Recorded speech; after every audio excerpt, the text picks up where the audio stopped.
천리안 두루마리와 도연의 지혜. 제1장 학자의 삶.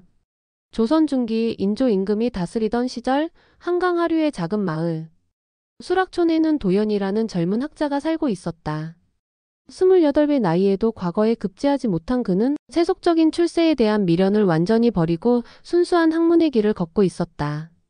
도연의 집은 마을 동쪽 끝자락 작은 개울가에 자리한 초가집이었다. 집은 비록 작고 낡았지만 그의 부모님이 남긴 유일한 유산이었고 도연은 이 집을 자신만의 학문적 성지로 만들어 놓았다. 사방 벽면은 천장까지 닿을 듯한 높이로 책들이 빼곡히 꽂혀 있었고 방 한가운데에는 아버지가 쓰시던 낡은 서한이 놓여 있었다. 도연의 하루 일과는 규칙적이었다. 새벽 인시에 일어나 찬물로 세수를 한 후 먼저 조상들께 간단한 차례를 지냈다. 그 다음 논어나 맹자 같은 경서를 소리내어 읽었다. 그의 낭낭한 목소리는 새벽 정적을 깨우며 마을 전체에 울려 퍼졌다. 마을 사람들은 도연의 독서 소리를 들으며 하루를 시작하는 것이 일상이 되었다. 해가 떠오르면 도연은 역사서를 펼쳤다. 사기, 한서, 삼국사기 등을 탐독하며 역사의 흐름과 인물들의 행적을 연구했다. 그는 단순히 책을 읽는 것이 아니라 각 사건의 원인과 결과를 분석하고 현재 조선의 상황과 비교해보며 깊이 있게 사색했다. 점심 식사 후에는 신문 창작 시간이었다. 도연은 뛰어난 문장가였다. 그의 시는 마을은 물론 인근 고을에서도 소문이 날 정도였다. 특히 자연을 노래한 그의 시는 많은 사람들의 마음을 울렸다. 봄이면 개울가의 버들을, 여름이면 연꽃을, 가을이면 국화를, 겨울이면 설경을 주제로 아름다운 시를 지었다. 저녁에는 철학과 의학, 천문학 관련 서적을 읽었다. 도연의 관심사는 무척 광범위했다. 주역을 통해 우주의 이치를 탐구하고 동의보감으로 인체의 신비를 공부했다. 또한 천문유초를 읽으며 별들의 움직임과 계절의 변화를 관찰했다. 그의 방에는 자신이 직접 만든 간단한 천문 관측 도구들도 있었다. 밤이 깊어져도 도연의 공부는 끝나지 않았다. 촛불을 켜고 필요한 부분을 베껴 쓰거나 자신의 생각을 정리해 적었다. 그의 서재에는 수백 권의 책뿐만 아니라 그가 직접 쓴 수십 권의 필사본과 창작물들이 가득했다. 벽면에는 그가 좋아하는 명언들과 시구들이 한문으로 적혀 있었다. 마을 사람들은 도연을 존경했다. 비록 관직에 나아가지는 못했지만 그의 학식과 인품은 널리 알려져 있었다. 마을에 어려운 일이 생기면 사람들은 도연을 찾았고 그는 언제나 자신의 지식을 아낌없이 나누었다. 특히 마을 아이들을 가르치는 일에 열정이 있어서 매주 2번씩 자신의 집에서 서당을 열어 한글과 한문을 가르쳤다. 제2장 신비한 발견. 그해 가을, 연일 계속된 비로 도연의 집 벽면 곳곳에서 물이 새기 시작했다. 도연은 어쩔 수 없이 벽을 수리하기로 결심했다. 수리가 시작된 지 사흘째 되던 날, 도연이 평소와 같이 저녁 공부를 하고 있을 때였다. 촛불이 바람에 흔들리며 벽면에 어른거리는 그림자를 만들었다. 그 순간 도연은 방 한쪽 구석, 아직 수리하지 않은 낡은 벽면에서 이상한 빛을 발견했다. 처음에는 촛불이 만든 착시현상이라고 생각했다. 하지만 자세히 보니 벽돌 사이의 좁은 틈새에서 희미하지만 분명한 빛이 새어나오고 있었다. 도연은 호기심이 발동했다. 그는 조심스럽게 그 벽돌을 만져보았다. 벽돌은 다른 것들보다 약간 느슨했고 살짝 안쪽으로 들어가 있었다. 도연은 작은 끌을 가져와 벽돌 주위에 회반죽을 조심스럽게 파냈다. 그러자 벽돌 하나가 완전히 빠져나왔다. 그 뒤에는 작은 공간이 있었고 그 안에서 비단으로 쌓인 무언가가 나타났다. 도연의 손은 흥분으로 떨렸다. 그는 마치 고고학자가 된 듯한 기분으로 그것을 조심스럽게 꺼냈다. 비단 보자기를 풀어보니 그 안에서 오래된 두루마리가 나타났다. 두루마리를 감싼 비단은 한때 고급스러운 자주색이었을 것 같았지만 세월의 흐름으로 빛이 발해 있었다. 두루마리와 함께 작은 종이 쪽지가 하나 있었다. 그 위에는 흘려쓴 한문으로 다음과 같은 글귀가 적혀 있었다. 덕이 있는 자는 볼 수 있고 덕이 없는 자는 볼 수 없다. 하늘의 기미를 함부로 누설하지 말 것이니 이 물건을 신중히 사용할 것. 도연은 이 글귀를 읽고 더욱 궁금해졌다. 그는 두루마리를 책상 위에 조심스럽게 펼쳤다. 그런데 놀랍게도 두루마리에는 아무것도 그려져 있지 않았다. 완전히 하얀 비단이었다. 도연은 실망했지만 동시에 더욱 호기심이 발동했다. 제3장 천리안의 능력. 그가 무심코 손가락으로 두루마리 표면을 가볍게 쓸어보는 순간 믿을 수 없는 일이 벌어졌다. 번개처럼 빠르게 희미한 그림들이 스쳐 지나갔다. 도연은 너무 놀라서 손을 번쩍 들어 올렸다. 그러자 그림은 즉시 사라졌다. 도연은 자신의 눈을 믿을 수 없었다. 분명히 무언가 보였는데 다시 손가락을 두루마리에 대고 천천히 쓸어보았다. 이번에는 조금 더 오래 볼 수 있었다. 어린 시절 자신이 아버지와 함께 낚시하던 모습이 희미하게 나타났다가 사라졌다. 도연의 심장이 빨리 뛰기 시작했다. 이것은 분명히 범상치 않은 물건이었다. 그는 밤새도록 두루마리를 연구했다. 여러 번 실험해본 결과 놀라운 사실을 발견했다. 자신이 특정한 생각이나 기억에 집중하면서 두루마리를 만지면 그와 관련된 장면이 나타나는 것이었다. 처음에는 주로 자신의 과거 기억들이 나타났다. 어머니가 병상에 누워 계실 때의 모습이 생생하게 떠올랐다. 도연이 15살 때 어머니는 오랜 병으로 고생하고 계셨다. 그때 그는 어머니 곁에서 책을 읽어드렸다. 두루마리는 그 순간을 마치 그림처럼 보여주었다. 또한 아버지와의 추억도 나타났다. 아버지는 마을의 훈장이셨는데 도연에게 글을 가르쳐 주실 때의 모습이 두루마리에 펼쳐졌다. 아버지의 큰 손이 도연의 작은 손을 감싸고 함께 붓을 잡고 글자를 쓰던 그 따뜻한 순간들이 되살아났다. 며칠 후 도연은 좀 더 광범위한 실험을 해보았다. 자신의 기억뿐만 아니라 다른 사람들의 과거도 볼 수 있는지 궁금했다. 마을의 이장 김씨를 생각하며 두루마리에 손을 댔다. 그러자 놀랍게도 젊은 시절의 김씨 모습이 나타났다. 이러한 발견들을 통해 도연은 사람들을 이해하게 되었다. 겉으로 보이는 모습 뒤에 숨겨진 각자의 사연과 아픔을 알게 되니 모든 사람이 연민의 대상으로 느껴졌다. 제4장 미래의 경고. 한 달 정도 두루마리를 연구한 후 도연은 우연히 미래를 보는 경험을 하게 되었다. 그날은 특별히 피곤한 날이었다. 밤늦도록 주역을 연구하다가 깜빡 졸아버렸는데 꿈속에서 문득 우리 마을의 미래는 어떨까? 라는 생각이 들었다. 반쯤 잠든 상태에서 무의식적으로 손이 두루마리에 닿았다. 그 순간 두루마리에 나타난 광경은 도연을 완전히 깨워버렸다. 마을 전체가 메마른 황무지로 변해 있었다. 한때 푸르렀던 논밭은 거대한 균열로 갈라져 있었고 그 틈새로는 하얀 연분이 올라와 있었다. 마을의 상징과도 같던 큰 느티나무는 잎이 모두 떨어진 채 앙상한 가지만 하늘을 향해 뻗고 있었다. 더욱 충격적인 것은 사람들의 모습이었다. 마을의 샘들과 우물들은 모두 바닥을 드러내고 있었고 사람들은 물을 구하기 위해 절망적으로 헤매고 있었다. 어떤 이들은 이미 마을을 떠나 멀리 가버린 후였고 남은 사람들은 극도로 지쳐 있었다. 가장 가슴 아픈 것은 노인들과 어린아이들의 모습이었다. 평소 건강하던 김노인은 바닥에 쓰러져 있었고 마을의 아이들은 울음소리마저 잃은 채 어머니들의 마른 젖가슴에 매달려 있었다. 도연은 너무 놀라서 두루마리에서 손을 번쩍 뗐다. 그 끔찍한 광경은 그의 뇌리에 생생하게 각인되었다. 그는 며칠 동안 그 장면을 잊을 수 없었다. 밤에는 악몽에 시달렸고 낮에도 계속 그 광경이 떠올랐다. 며칠을 고민한 끝에 도연은 다시 한번 미래를 보기로 결심했다. 이번에는 좀 더 구체적으로 언제쯤 이런 일이 일어날지 알아보고 싶었다. 그는 이 가뭄이 언제 시작될까?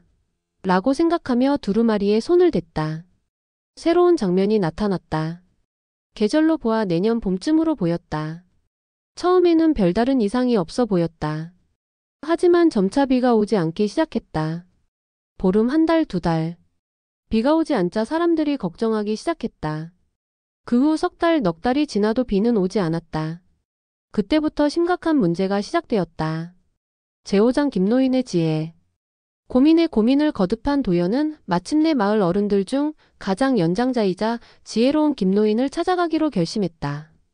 김노인은 올해 80을 넘긴 마을의 최고령자로 젊은 시절 한양에서 관직을 지내기도 했던 분이었다. 김노인의 집은 마을에서 가장 오래된 기와집이었다. 대문을 들어서면 잘 가꾸어진 정원이 있었고 그 한가운데 작은 연못이 있었다. 김노인은 평소 이 연못가의 정자에서 시간을 보내는 것을 좋아하셨다. 도연이 도착했을 때 김노인은 정자에서 차를 마시고 계셨다. 백발의 노인이지만 여전히 정정하셨고 맑은 눈빛이 인상적이었다. 도연이 왔구나. 무슨 일로 이 늙은이를 찾아왔느냐? 도연은 조심스럽게 자신의 경험을 이야기했다. 두루마리를 발견한 과정부터 차근차근 설명했다. 처음에는 과거의 기억들을 보게 된 것, 그리고 최근에는 미래까지 보게 되었다는 것까지 모든 것을 털어놓았다. 김노인은 도연의 이야기를 끝까지 조용히 들었다. 중간에 질문하거나 의심스러운 표정을 짓지도 않았다. 도연의 이야기가 끝나자 김노인은 잠시 깊은 생각에 잠겼다. 한참 후에 김노인이 입을 열었다. 도연아, 그 두루마리를 여기 가져왔느냐? 도연은 가방에서 조심스럽게 두루마리를 꺼냈다. 김노인은 두루마리를 받아들고 자세히 살펴보았다. 비단의 질감을 만져보고 제작 기법을 관찰했다. 그리고는 깊은 한숨을 쉬었다. 이것은 정말로 천리안 두루마리로구나. 천리안 두루마리요? 그렇다. 내가 어릴 적에 할아버지께서 들려주신 이야기가 있다. 먼 옛날 신라시대에 원광법사라는 고승이 계셨는데 그분이 만드신 신비한 보물이 바로 이 천리안 두루마리라고 하네. 김노인은 차를 한 모금 마시고 계속했다. 원광법사는 미륵불의 제자로서 과거와 미래를 꿰뚫어보는 능력을 가지고 계셨다고 하네. 그분이 열반에 드시기 전에 자신의 능력을 이 두루마리에 담아두셨다는 것이지. 하지만 이 두루마리는 아무나 사용할 수 있는 것이 아니라네. 어떤 사람이 사용할 수 있나요? 진정으로 학문을 사랑하고 백성을 위하는 마음을 가진 사람에게만 그 모습을 드러낸다고 하네. 또한 사용하는 사람의 마음가짐에 따라 보이는 것도 달라진다고 하고. 김노인의 설명을 들으며 도연은 점점 이해하게 되었다. 왜 자신에게 이런 능력이 주어졌는지, 그리고 왜 하필 지금 이런 미래를 보게 되었는지 말이다. 하지만 도연아, 명심해야 할 것이 있네. 두루마리가 보여주는 미래는 정해진 운명이 아니라네. 그것은 현재의 상황이 그대로 계속될 경우 일어날 수 있는 가능성을 보여주는 것이지. 진정한 지혜로운 자는 그 미래를 더 나은 방향으로 바꿀 수 있는 힘을 가지고 있다네. 김노인의 눈빛이 더욱 진지해졌다. 아마도 하늘에서 자네에게 이 두루마리를 주신 것은 자네가 그런 일을 해낼 수 있다고 믿기 때문일 것이네. 제6장 징조의 발견. 김노인과의 대화를 마치고 집으로 돌아온 도연은 완전히 달라진 시각으로 마을을 바라보기 시작했다. 이제 그는 미래를 바꾸기 위한 단서를 찾는 탐정이 된 기분이었다. 먼저 그는 마을의 물 상황을 자세히 조사하기 시작했다. 마을에는 총 5개의 우물이 있었다. 가장 큰 우물은 마을 중앙광장에 있었고 나머지 4개는 각 구역에 하나씩 있었다. 도연은 매일 아침 이 우물들을 돌아다니며 수위를 측정했다. 처음에는 별다른 이상을 발견할 수 없었다. 하지만 일주일, 2주일이 지나면서 미세한 변화들이 감지되기 시작했다. 중앙 우물의 수위가 평소보다 한 치 정도 낮아져 있었고 동쪽 우물에서는 물맛이 약간 달라졌다. 서쪽 우물은 아직 괜찮았지만 북쪽과 남쪽 우물에서는 물의 양이 조금씩 줄어들고 있었다. 도연은 또한 농업 상황도 면밀히 관찰했다. 마을의 논밭을 매일 돌아다니며 토양의 상태를 점검했다. 벼들의 잎 색깔이 평소보다 약간 누래 보였고 밭작물들도 기운이 없어 보였다. 특히 물을 많이 필요로 하는 채소류들이 시들시들해지기 시작했다. 동물들의 행동도 달라졌다. 평소 우물가에서 물을 마시던 개들이 더 자주 물을 찾아 헤맸고 새들도 평소보다 더 자주 물가를 찾았다. 가장 명확한 징조는 나무들에서 나타났다. 마을의 상징이던 느티나무의 잎들이 이른 시기부터 노랗게 변하기 시작했다.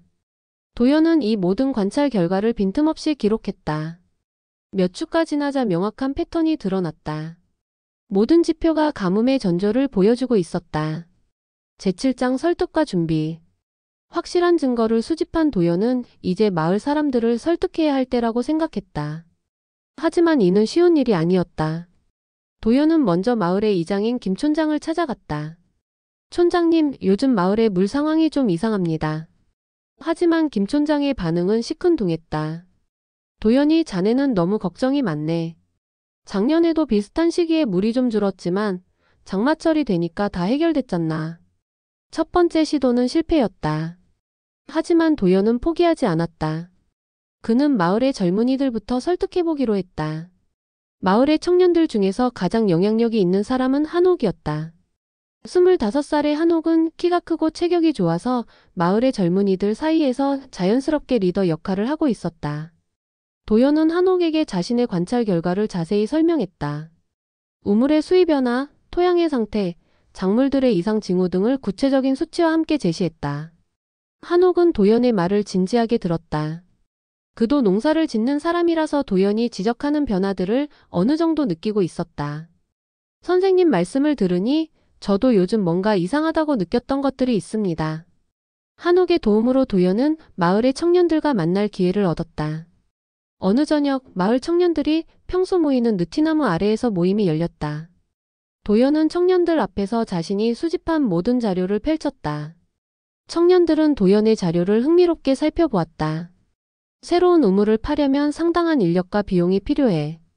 하지만 우리가 먼저 시작해서 성과를 보여준다면 어른들도 마음을 바꿀 수 있을 거야. 청년들은 도연의 제안에 동의했다. 그들은 다음 날부터 마을 곳곳을 조사하기 시작했다. 며칠간의 조사 끝에 마을 북쪽 언덕 기슭에서 좋은 지점을 발견했다. 청년들은 즉시 작업에 들어갔다. 나흘째 되는 날 드디어 물이 솟아나기 시작했다. 처음에는 조금씩 스며나오던 물이 더 깊이 파작 활활 솟아올랐다. 성공했다. 청년들의 성공 소식은 곧 마을 전체에 퍼졌다. 사람들은 호기심을 가지고 새 우물을 구경하러 왔다. 사람들의 반응은 긍정적이었다. 그런데 며칠 후 상황이 바뀌기 시작했다. 마을의 기존 우물들에서 수위가 더욱 급격히 떨어지기 시작한 것이다. 동시에 농작물의 상태도 눈에 띄게 나빠졌다. 마을 사람들도 이제 뭔가 이상하다는 것을 느끼기 시작했다. 이때 도연은 다시 마을 어른들을 찾아갔다. 하지만 이번에는 혼자가 아니었다. 청년들이 함께했고 새로 판 우물의 성공 사례가 있었다. 김 촌장의 표정이 심각해졌다. 그도 최근의 변화를 체감하고 있었기 때문이다. 도연이 말이 맞았던 것 같네. 정말 큰 가뭄이 올 수도 있겠어. 그렇습니다. 지금부터라도 준비해야 합니다. 청년들이 이미 하나의 우물을 성공적으로 팠으니 이제 마을 전체가 힘을 합쳐서 더 큰 우물들을 파야 합니다. 이번에는 김 촌장이 고개를 끄덕였다. 그래, 마을 회의를 열어보자. 제8장 마을의 단합. 며칠 후 마을 회관에서 전체 주민이 참석하는 회의가 열렸다. 이런 규모의 회의는 몇 년 만의 일이었다. 마을 사람들은 모두 심각한 표정으로 모여들었다. 김 촌장이 회의를 시작했다. 여러분, 요즘 우리 마을의 물 상황이 심상치 않습니다.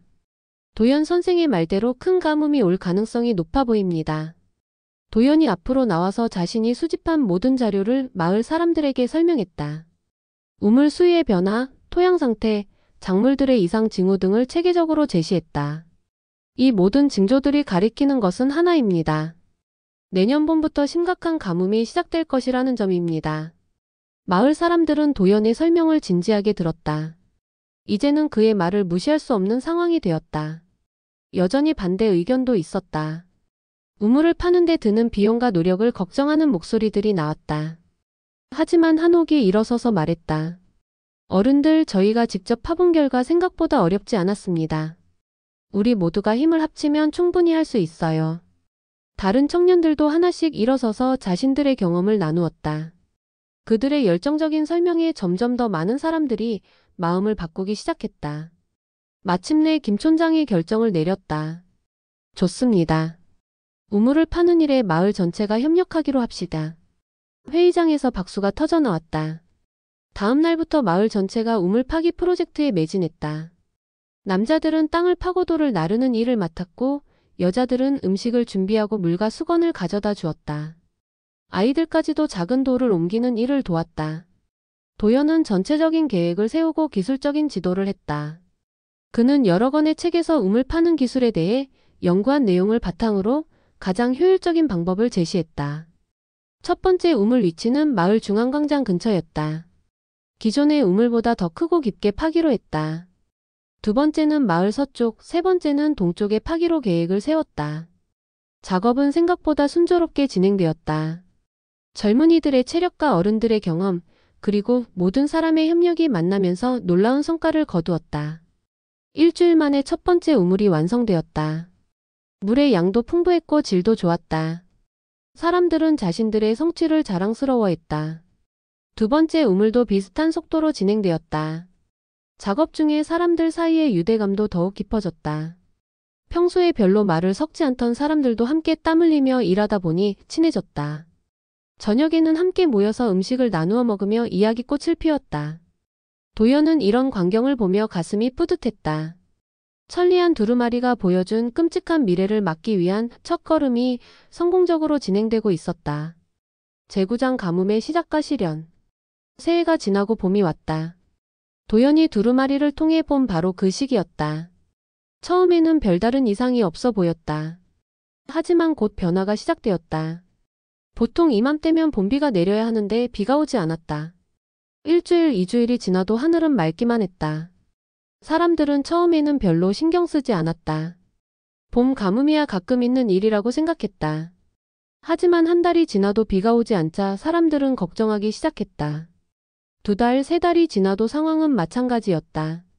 하늘은 구름 한 점 없이 맑았고 해만 뜨겁게 내리쬐었다. 기존의 우물들은 급격히 수위가 떨어졌다. 만약 새로운 우물들을 파지 않았다면 벌써 물 부족 사태가 시작되었을 것이다.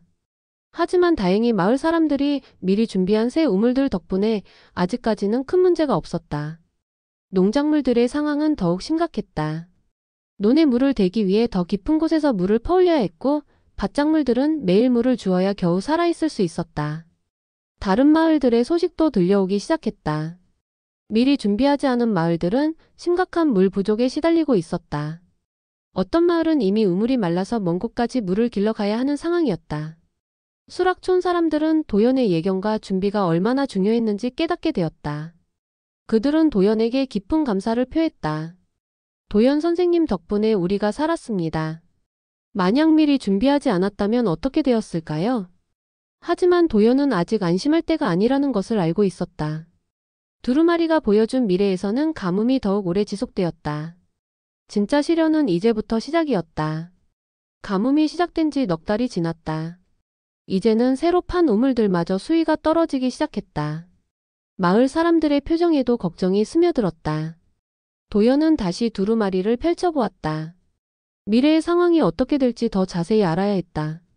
두루마리가 보여준 장면에서 가뭄은 더욱 심해졌고 거의 1년 가까이 계속되었다. 도연은 더 근본적인 대책이 필요하다고 생각했다. 단순히 우물을 파는 것만으로는 부족했다. 물을 더 효율적으로 사용하고 보존하는 방법을 찾아야 했다. 그는 다시 책들을 뒤지기 시작했다. 과거 중국에서 가뭄에 대처했던 방법들, 물을 저장하고 관리하는 기술들을 연구했다. 그리고 마침내 해답을 찾았다. 물을 아껴 써야 합니다. 도연은 마을 사람들을 다시 모았다. 그는 물 배급제를 제안했다. 각 가정마다 하루에 사용할 수 있는 물의 양을 제한하고 농업용수도 효율적으로 배분하자는 것이었다. 지금까지는 우물을 파서 물을 확보하는 데 집중했습니다. 이제는 그 물을 어떻게 아껴 쓸 것인가에 대해 생각해야 합니다. 사람들은 도연의 제안을 받아들였다. 그들은 이미 도연의 예견이 정확했다는 것을 경험으로 알고 있었기 때문이다. 마을에는 물 사용 규칙이 생겼다. 빨래는 일주일에 2번만, 목욕은 3일에 1번만, 농업용수는 아침 저녁으로만 사용하기로 했다. 처음에는 불편했지만 모든 사람이 협력했다. 제10장지의 결실.